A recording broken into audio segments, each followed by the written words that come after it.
Bonjour à tous, bienvenue dans votre émission 6 minutes chrono, le rendez-vous quotidien de la rédaction de Lyon Capitale. Aujourd'hui, on va vous présenter les 3 coups de cœur du libraire, 3 livres à mettre sous le sapin, à offrir, 3 idées de cadeaux finalement pour les fêtes de fin d'année.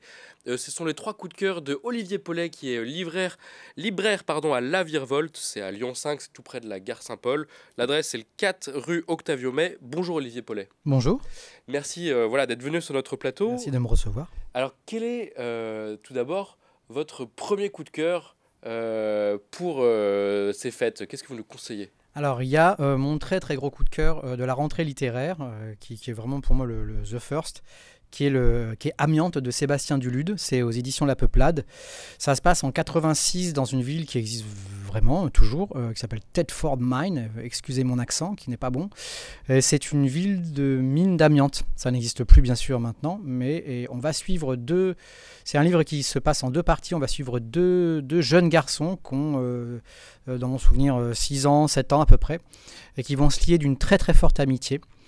À la moitié du livre, et je vais rien vous révéler, mais à la moitié du livre, il se passe quelque chose de à la fois très grave et très très important, qui va donner toute l'ampleur à la deuxième, où on va retrouver un de nos personnages principaux, plus adolescent et nourri à la fois de cette grosse douleur et en même temps de qu'est-ce que c'est que l'adolescence.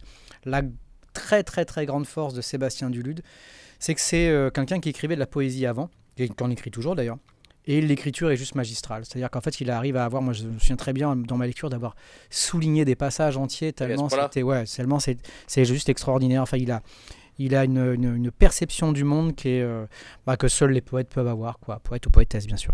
À qui on peut l'offrir celui-ci? On a envie de le lire pour soi, j'imagine. Ouais, Vous en parlez comme ça, mais... Alors je pense aux personnes qui déjà sont un peu tournées vers la littérature, on va dire, qui sont plutôt friands d'écriture un peu travaillée, avec des images un peu complexes. Lecteur parfois, expérimenté, voilà. On peut dire ça. Sinon, après, malgré tout, moi je le conseille quand même à la librairie à peu près à tout le monde. D'accord. Et vraisemblablement, les retours sont quand même très très positifs, quoi. Donc, Très bien, c'était Amiante de Sébastien Dulude, audition La Peuplade. On passe au deuxième coup de cœur. Alors, c'est Alma Katsu. Alors, très honnêtement, elle, je ne la connaissais pas.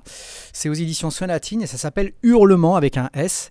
Et alors là, la petite phrase d'accroche qui me fait beaucoup rire, c'est « Vous allez tous mourir », 3 petits points. Ouais.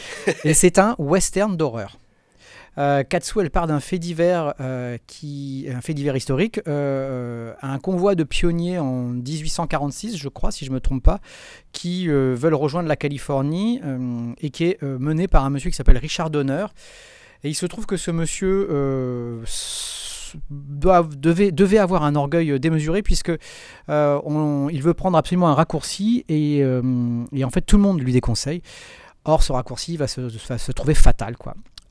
Alma Katsu, elle s'en sert pour que lorsqu'ils prennent ce raccourci, il se passe des choses très très étranges puisque certaines personnes pendant le convoi se transforment en psychopathe meurtrier, oui, mais très très très meurtrier. D'accord. Voilà. Il y a du paranormal ou oui, il y a du paranormal. Non, il y a du paranormal. D'accord. Non, il y a du paranormal. Donc je peux rien dire parce que ça arrive quand même à la moitié du livre.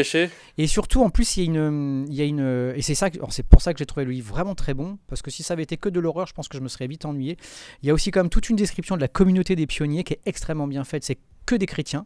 On est en 1800 et des poussières, hein, donc ils sont tous à l'extrême. Hein, la seule réponse, c'est Dieu, hein, même quand là, c'est pas la bonne réponse. Et donc aussi, il y a dans ces convois des femmes, et elle donne une place à ces femmes qui est vraiment très chouette, c'est-à-dire elle ne les réduit pas à ce qu'essayent de les réduire les hommes de cette époque-là. Mais et au départ, en plus, et ça aussi j'ai beaucoup aimé, au départ on pense que dans ce convoi il y a beaucoup de femmes, il y a aussi beaucoup d'hommes, que parfois celui-ci ou celle-ci sont vraiment pas de chouettes personnes, et en fait on va les voir évoluer au fur et à mesure du convoi, quoi. Oui, c'est pas binaire, les personnages sont bien complexes, sont bien denses. Ils sont beaucoup plus complexes qu'on ne l'imagine, et ça, je trouvais que c'était très fort. Et ça fait peur, enfin voilà, juste... Alors, en tout cas, j'ai dévoré le livre. Okay. Je peux pas dire que j'ai eu peur, mais en tout cas, j'ai eu envie de savoir, j'ai envie de continuer avec eux, j'ai envie d'aller jusqu'au bout, et moi, j'ai vraiment adoré le livre. J'ai trouvé ça plutôt bien écrit en plus. Donc, non, mais c'est intéressant. Ça, Un sous le western, sapin, oui. western Western d'horreur. d'horreur. Et ça, pour le coup, on peut l'offrir. Nouveau genre. Oui, c'est un peu ça, ouais. On peut l'offrir vraiment à plein de gens, un peu ouvert aux amateurs de polar, par exemple, ça fonctionne. Ça passe, ouais, ça passe super bien. On retient donc Hurlement au pluriel de Alma Katsu, Katsu, ouais. aux éditions Sonatine. Ouais. Tout à fait. Et alors le dernier coup de cœur, c'est une bande dessinée. Alors voilà, c'est une bande dessinée, c'est, je pense, c'est pas la seule, hein, mais une des plus originales de cette fin d'année, qui s'appelle Journal d'un naufragé. C'est dessiné par Goz, si mes souvenirs sont exacts, enfin si je me trompe pas, Goz est japonais, il a un compte sur Insta, Go2Z. Et je sais pas si je peux le montrer à la caméra, mais Si, allez-y, c'est de ce côté. C'est une page, une deuxième page pleine comme ça.